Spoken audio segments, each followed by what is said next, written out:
These people are practicing the occult. Billionaire Jeffrey Epstein is expected to appear in federal court in Lower Manhattan tomorrow, Using trauma-based mind control to release spirit energy. How serious are these charges against Epstein? Is Epstein going to cooperate?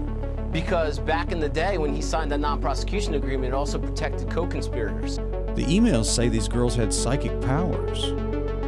Agents hauled out multiple bags of evidence from disgraced financier Jeffrey Epstein. Who knows what type of people may be involved in this conspiracy? And he also had a lot of girls there all the time. Great point. This guy's a billionaire with a lot of wealthy and high-profile friends. Should those people be worried about Epstein taking them down with him, Alex? Jeffrey Epstein went from teacher to Wall Street to uber wealthy. There's a secret religion being played out right before your eyes, and they're all in on it. And let me tell you that this goes deeper than you can ever imagine. This is some nasty, wicked stuff. And we'll tell you what we can and show you the connections to the mystery religion of today. There is a spiritual wickedness in high places.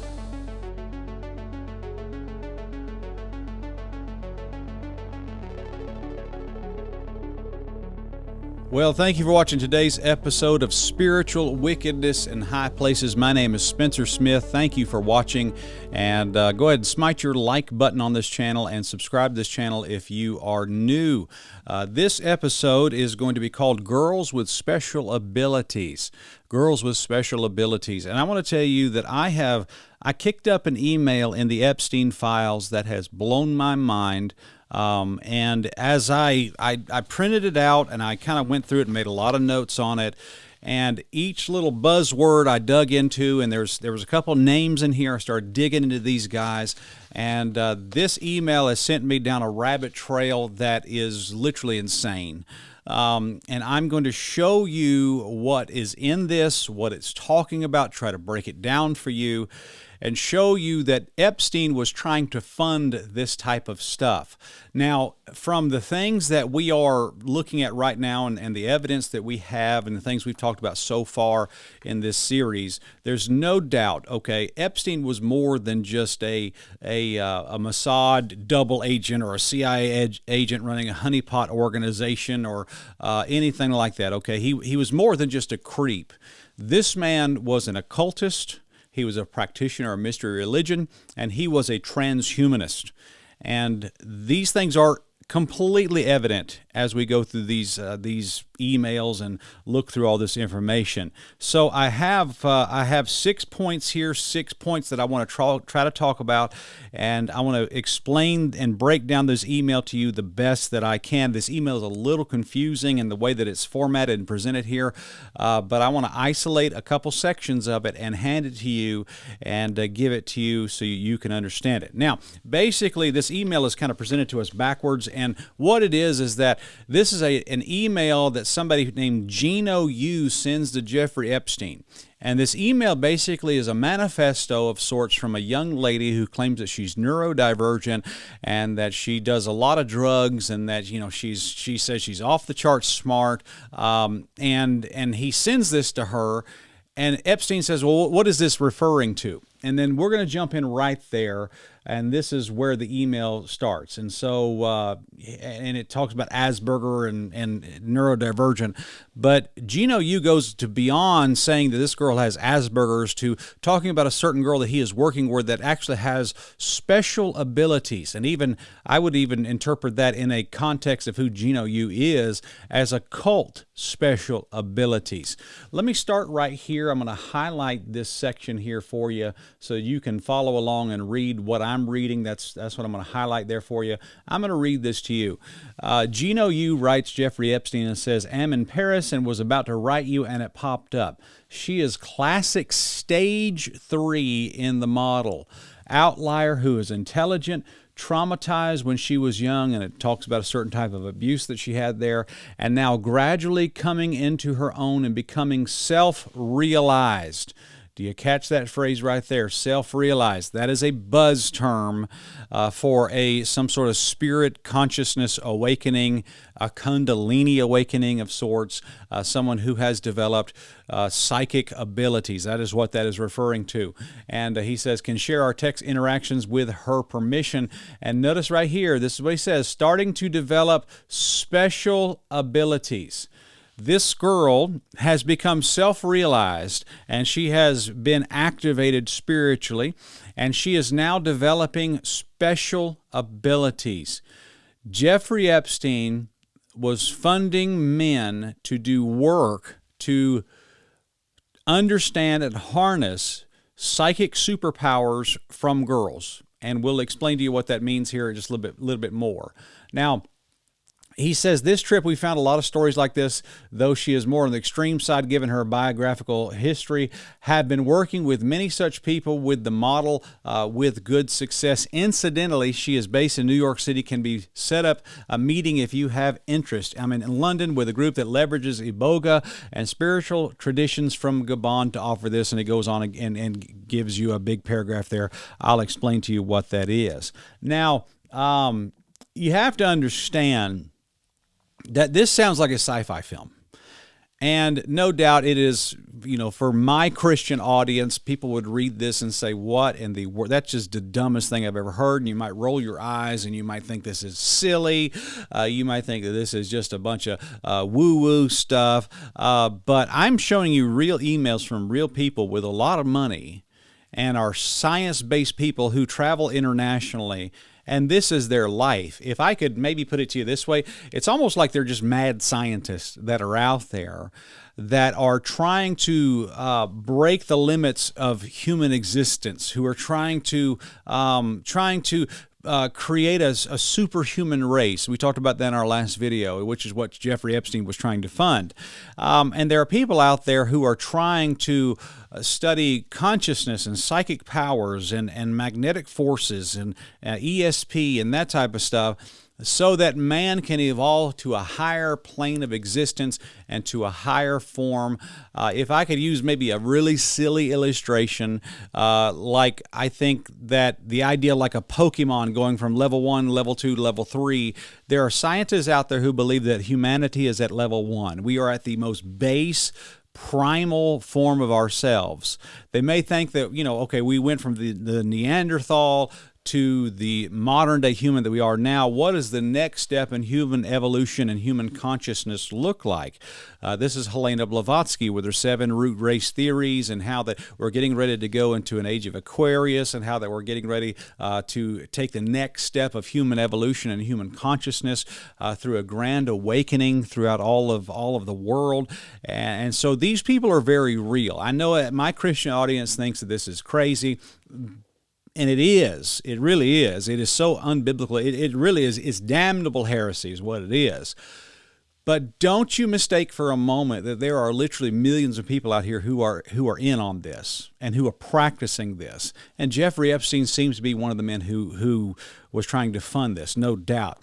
So let me go through several things here, and let me just start by piecing this and partitioning this off so that we can talk about certain aspects of this and break it down for you, okay? First of all, I want to get into the name here, Gino Yu. Now, Gino Yu is kind of a guy, he's a sleeper, and what I mean by that is this is somebody that nobody is talking about right now. I have not seen a news report. I have not seen anything about this guy, and I've tried to look. Maybe somebody is talking about him, but I don't know.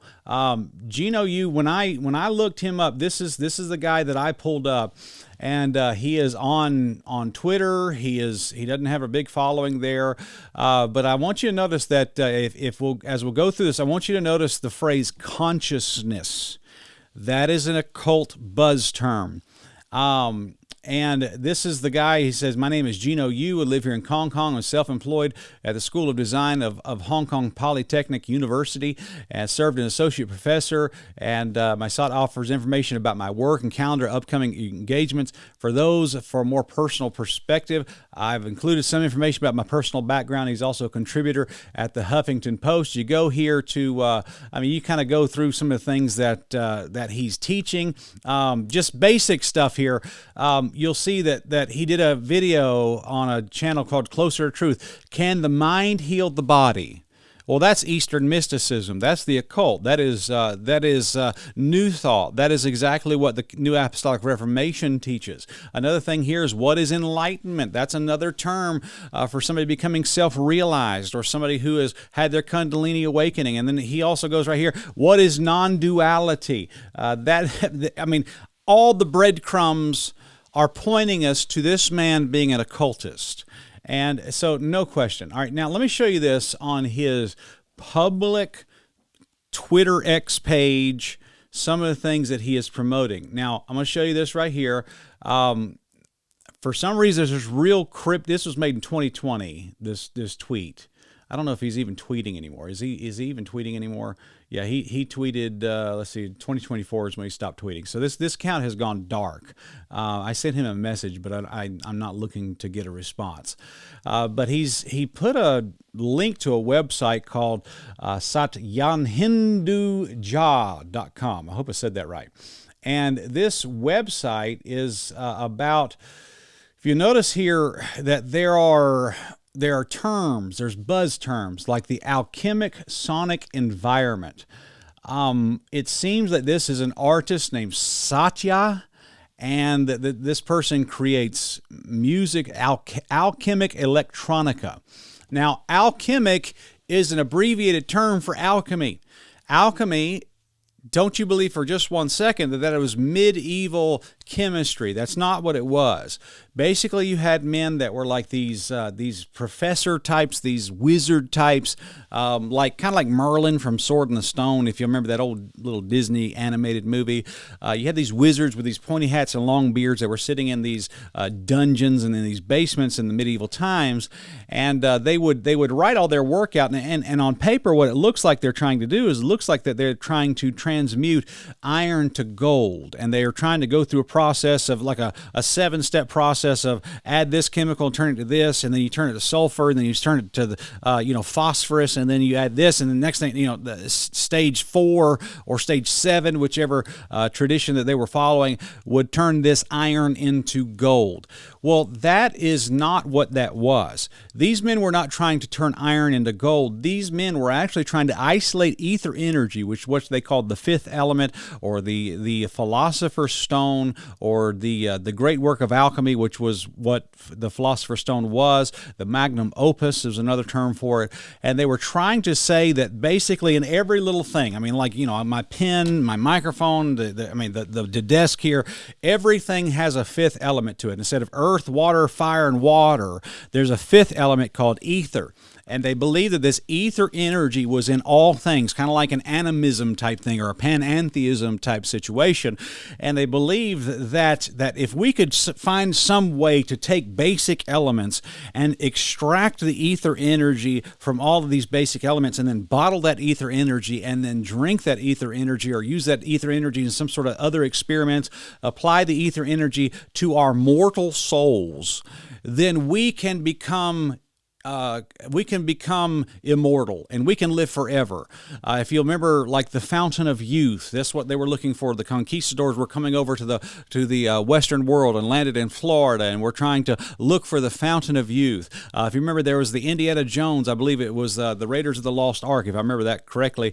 They went and had to go talk to the Knights Templar and drink from the Holy Grail so that they could drink from the fountain of youth, so they could live forever. And there's a whole lot of that. That's what alchemy was. And when I see this right here, they're talking about alchemic electronica. They're talking about transmuting sound waves that raise your consciousness so that you can achieve a higher plane of existence and go to the next evolution in your own human consciousness. Basically what that means for the Bible-believing Christian, these people believe that if they do certain frequencies and sound waves in their life, they can they can take the next steps towards becoming their own God. That's exactly what this is. And Gino Yu is posting stuff like this on his own page. And then notice this, the next tweet that he has, he said, you spoke on an ancient practice in CH posing a question, who are you until you get the point of total awareness? So there you go right there, total awareness. That's achieving the higher consciousness. Could you remind me the name of the practice of the tribe you spoke of? And he says something called neti neti right there. Now, neti neti, if you just type that into Google, this is what pulls up. It's a Sanskrit expression from the Upanishads, meaning not this, not that, neither this or that. And it says it is a foundational analytical meditation and Advaita Vendetta and Yanga Yoga used to achieve self-realization by negating or disidentifying with all limiting forms, thoughts, emotions, and objects. By consistently rejecting that the self is not, one unveils the true, formless, and infinite consciousness called the Atma or the Brahma. And that is what that's talking about, becoming, rejecting yourself, and you disassociate, negate, or disidentify all limiting form of thoughts. And basically this is another term of achieving higher consciousness in this mystery religion. It says a method of negation to distinguish the absolute from the relative. When thoughts, feelings, or sensation arise, one mentally notes, neti neti, I am not this, to attach from the ego and mental noise. This is Carl Jung type stuff. This is the occult. The aim is not to destroy the material world, but to stop identifying with it, shifting from a limited ego to pure consciousness. It is often used to question and transcend identification with the body, mind, and intellect. If you go and watch the Matrix movie, when that little bald-headed little girl in the apartment there that Neo talks about, and he says, there is no spoon. Do you remember that? There is no spoon. The little girl sitting there laying on the floor, she's dressed like a Buddhist monk, and she does like this, and the spoon bends with the power of that little girl's mind. And she says to Neo, the secret is to realize that there is no spoon, and it is you yourself that bends.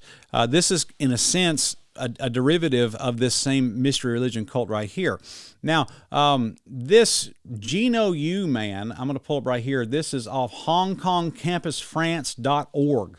The website you want, hongkong.campusfrance.org, and you'll find this is I guess this is a university in Paris, and I'm not totally sure what this is, but this man, his profile is pulled up on here. Dr. Gino Yu, Director of Digital Entertainment and Game Development, Associate Professor, School of Design, Hong Kong Polytech University. And it goes through and gives his, basically his resume. And it says his expertise is in digital entertainment, creativity, experience/consciousness. Experience/consciousness. This is who Gino Yu is, and this is the man who sent this email to Jeffrey Epstein saying that he found a girl, he's working with her in Paris, and she's a classic stage 3 in the model. Now the question is, what is the model? Well, the answer is nobody knows. What is the model? I mean, is this like an Asperger's thing? Is this a neurodivergent model that he has? What is a stage 3? I will surmise here that this man had his own model that he created to find what level of consciousness people were at, and he classified this girl as a stage 3. I don't know if there's 10 stages, I don't know if there's 5 stages, I don't know if there's 3 stages, but he said that this girl is becoming self-realized and is now starting to develop special abilities. So apparently, according to this model that Gino Yu is now promoting, that is right there on the Department of Justice website, email sent to Jeffrey Epstein in 2018, that this girl is self-aware, she's self-realized, and she is starting to develop special abilities. Unbelievable. What a time to be alive. Now, let me go to the next phase in this email and explain to you the next topic on this. Not only Gino Yu, but I want to go here where he talks about Iboga and spiritual traditions from Gabon. Now, Gabon is a country in Africa, and I have worked in Kenya and Uganda for several years, and so I'm gonna read you something that I found here on this Iboga stuff, and this has to do a lot with Third Adam 4 and the usage of things like ayahuasca to have out of body experiences, which is what movie stars do, like LeBron James going down to Costa Rica. You got that girl from the Transformers. I forget her name. She's not worth remembering. But I mean, Joe Rogan does ayahuasca. All of these people, all these famous people practice this mystery religion. And as I read this, you're going to start thinking ayahuasca, but this is an African derivative of this. Iboga is a psychoactive plant in central West Africa, and the scientific name is Tabernathi iboga, and it is a powerful alkaloid inside of it called ibogaine. And the effects of this substance are intense psychedelic experiences, and it has a long duration. This stuff will last up to 12 to 24 hours. And when a person takes it, they get deeply introspective, meaning that they're able to meditate like like crazy, and then they get vivid visions, and they have a strong emotional recall. And people have tried to implement this into addiction interruption therapy, and I think a lot of these rehab clinics are going to start in the future doing this kind of stuff. Now, when your Bible talks about pharmakia, this is the type of stuff that it is referring to. The Bible does not, like taking an aspirin because you have back pain is not pharmakia. Taking pills for some sort of chronic illness that you have that your doctor gives you is not pharmakia per se. This stuff, this psychoactive mystery cult stuff, is pharmakia. This is sorcery. This is witchcraft. This is exactly what this stuff is. Ibogaine has been studied experimentally for opioid addiction treatment. It is illegal in the United States, but legal in some countries. This is not a mild substance. It is physically demanding and can be medically dangerous if not supervised. So this stuff will kill you.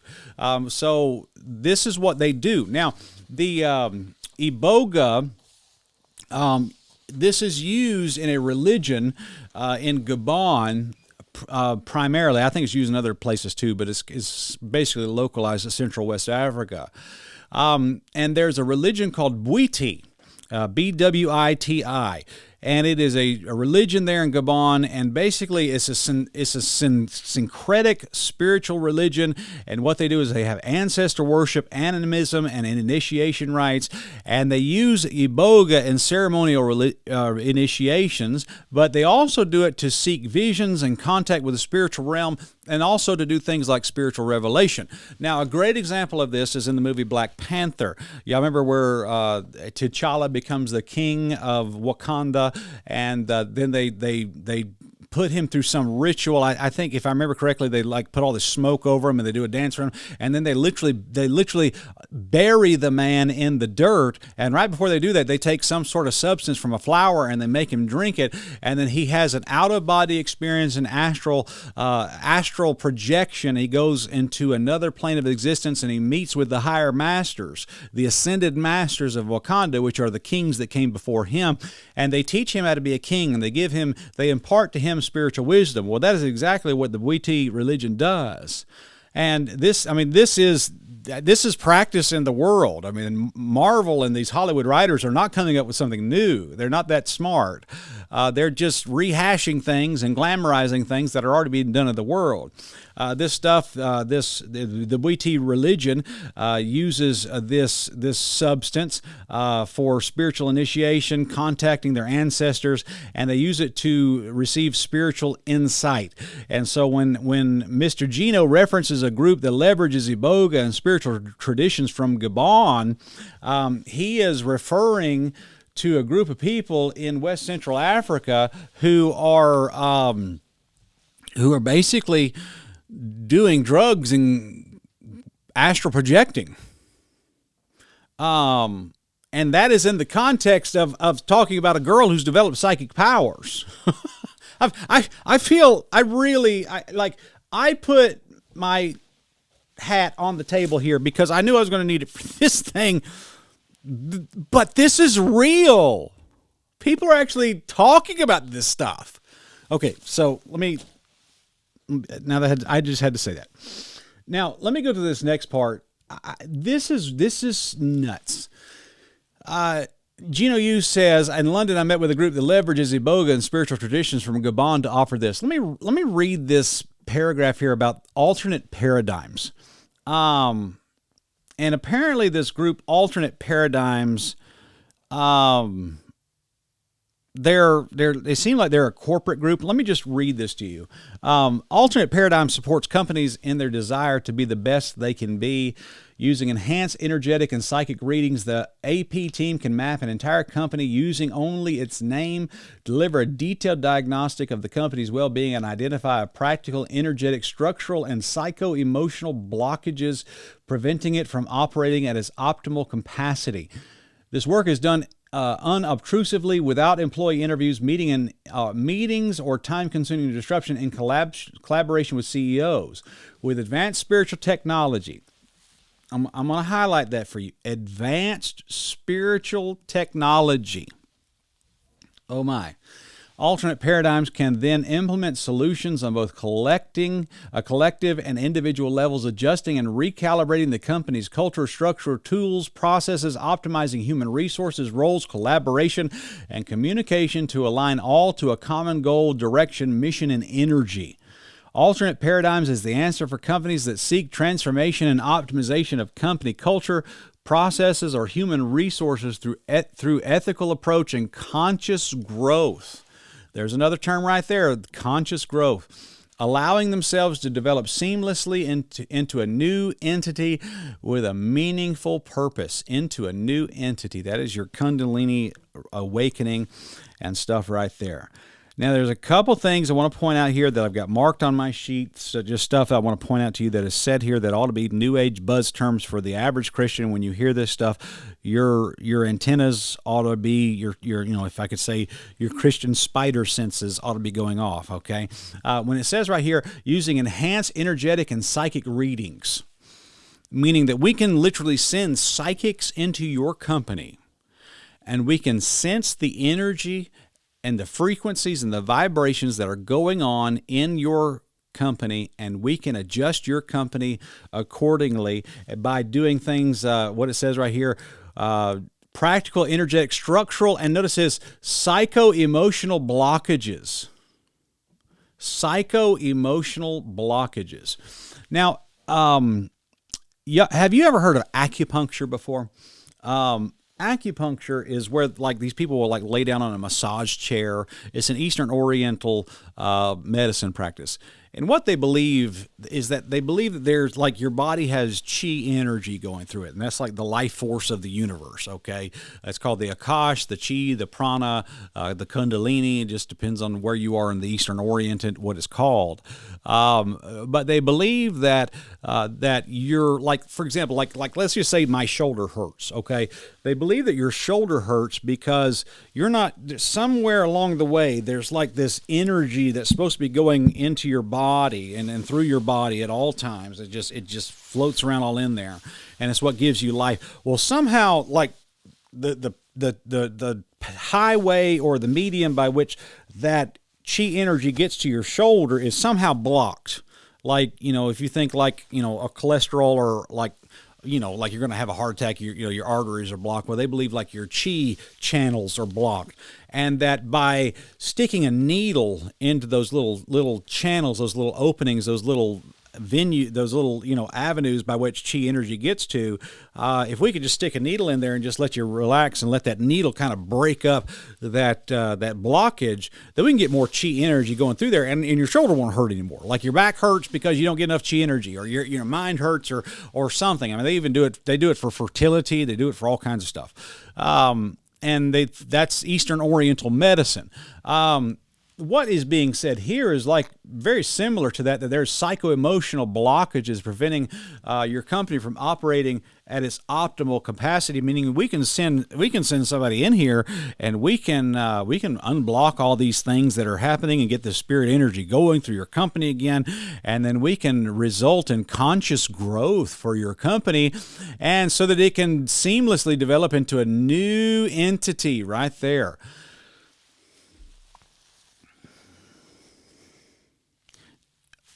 Wow.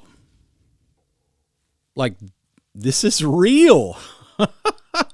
And this is what this guy, Gino Yu, this is the email that he's sending to Jeffrey Epstein.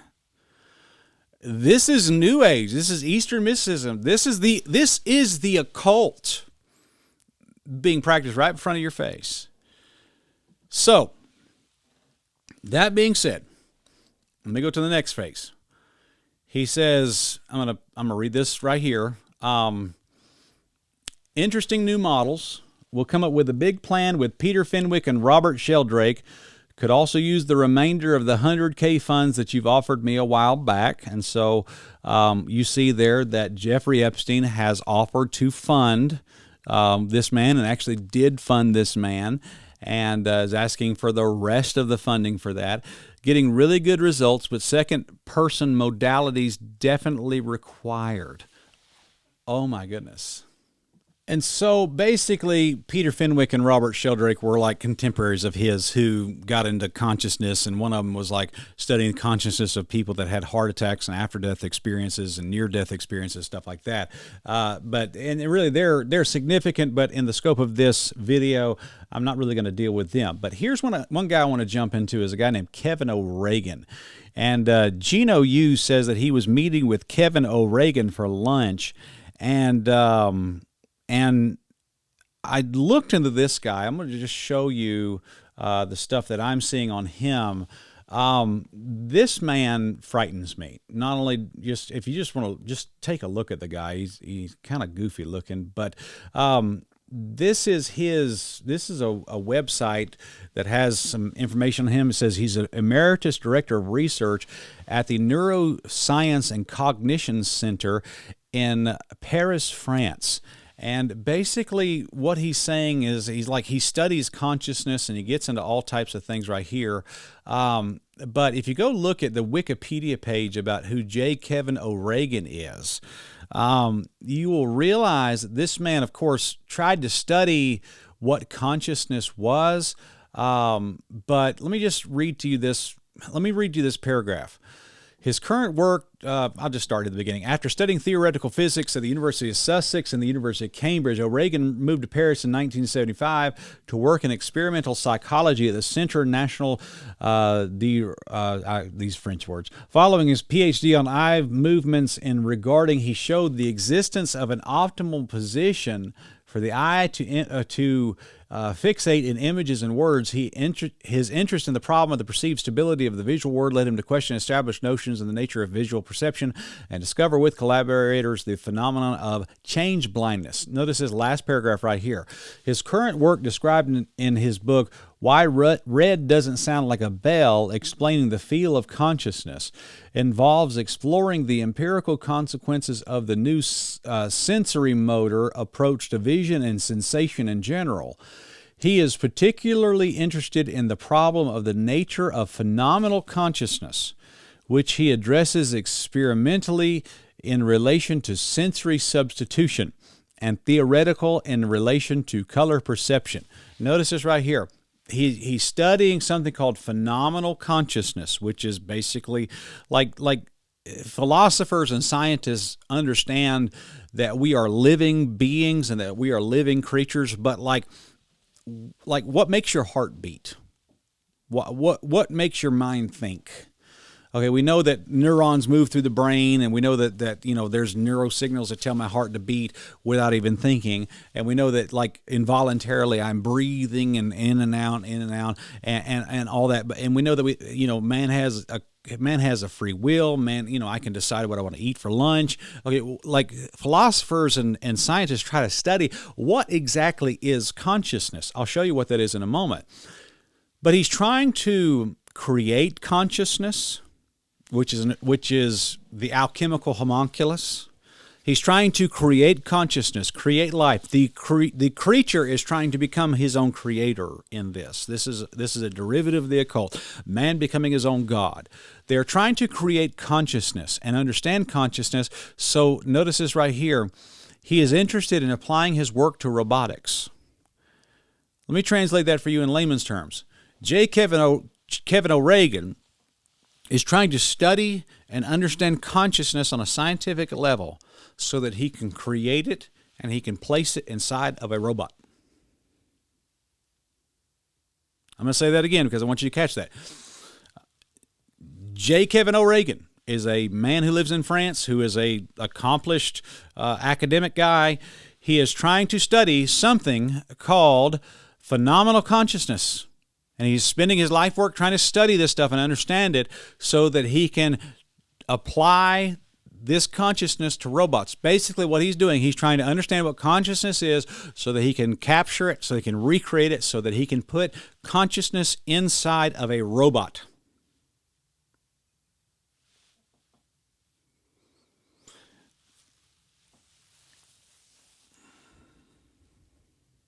You are living in a sci-fi movie. These people are this man has a Wikipedia page. And you've never heard of him, and I've never heard of him. But this stuff is real.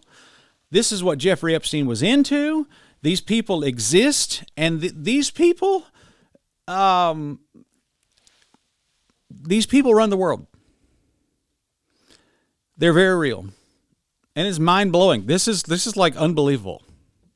Now, in conclusion, I threw a lot at you. I really feel like you're probably going to have to process these. This probably going to be a video you have to watch over and over again because I crammed a lot in here and tried to explain it to you the best I knew how. This video has been a lot of fun for me. I want to go back to this email from Gino Yu, and this is basically the thesis here.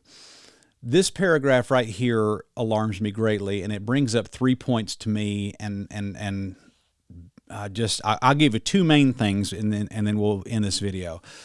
I'm gonna read this paragraph. He says, "I'm in Paris, about to write you," and it popped up. "She's a classic stage 3 in the model outlier who's intelligent, was traumatized when she was young through abuse there, and now gradually coming into her own and becoming self-realized. And she is starting to develop special abilities." Now, I prepared a statement for you on this topic, and I want you to just listen to me for a moment.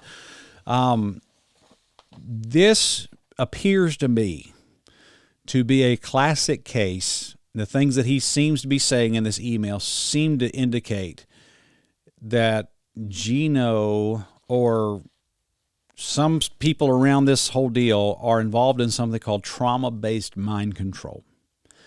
Trauma-based mind control.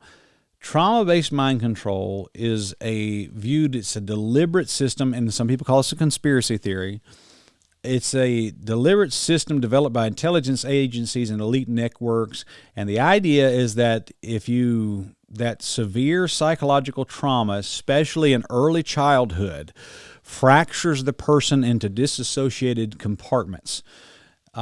There are people out there who have been demon-possessed, and in the occult and witchcraft, they develop split personalities, and they develop like 4 personalities, and then they develop 5 personalities, and they switch between different personalities. If you notice that there's, you ever heard of something called a Manchurian candidate, somebody who's like been through special training, and then they were taught to be a killer, and then they literally disassociated that and kind of buried that personality, and when they want to, they can activate that personality within that person. A good classic example of that in the movies is Jason Bourne.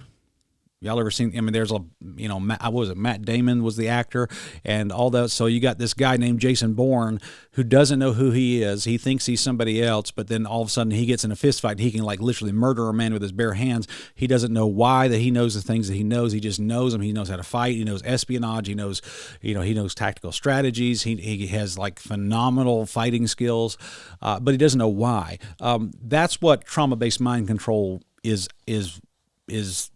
That's basically what it is, okay?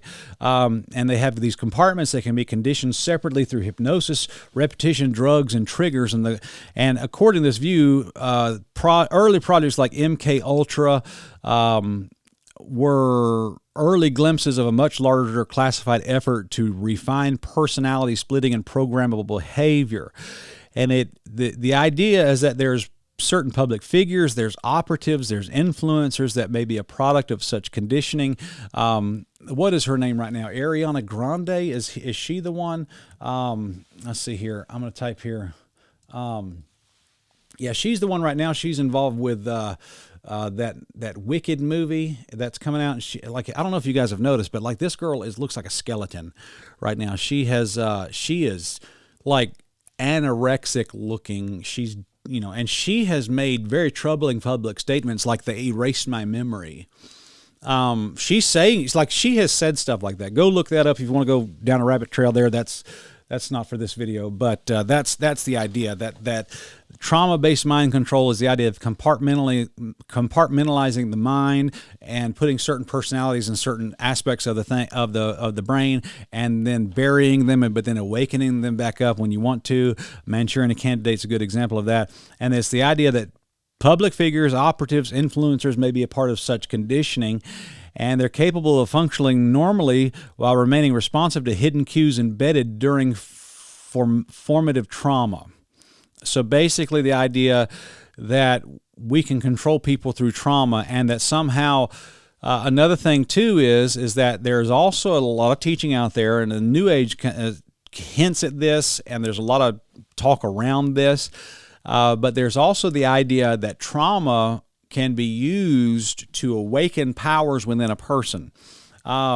Trauma is not only seen as a tool for control, but also as a method to unlock latent human abilities. The argument is that extreme stress alters brainwave states and reduces the filtering function of the conscious mind, allowing access to expanded perception. This is framed as the same mechanism ancient mystery traditions allegedly use in initiation rites. The theory claims that some individuals, instead of collapsing psychologically, developed heightened intuition, remote viewing capability, or precognitive sensitivity. Governments or secret groups believed to identify and recruit such individuals for intelligence or strategic applications, refining their abilities through controlled environments. You can think of Dragon Ball Z going Super Saiyan. Goku is on the brink of death, and he's getting beat up by Vegeta or Frieza or something like that, or whatever. And he just gets so mad and so upset that he develops into a Super Saiyan.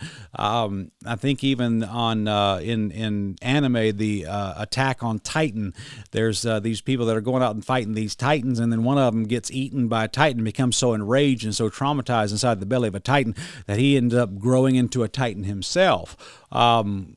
Don't ask me why I know that, but that is the idea, that you can traumatize a child or traumatize a young person so badly and so deeply that their mind will break, and you can actually break out.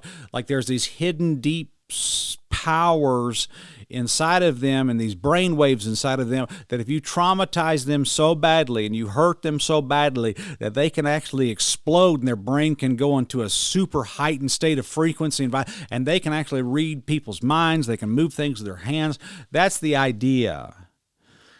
And in popular culture, there are things like this. Like I remember when I was a little boy, there was this 1970s horror movie called Carrie.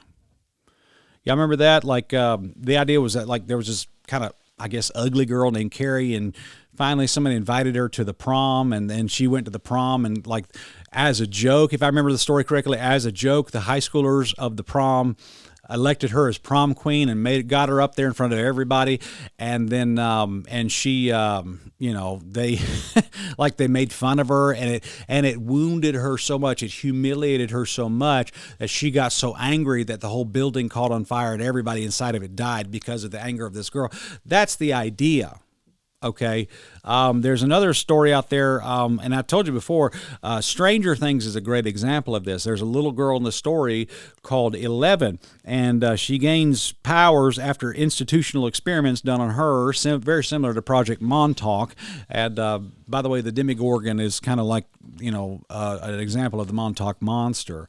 And then also there's a thing in a show, there's X-Men, where people like I think Jubilee and all these other X-Men, they had a traumatic experience and suddenly they realized that they had superpowers, that type of stuff. And then there's another show or movie called Firestarter, and where apparently people have psychic abilities because they were involved in government experiments, stuff like that.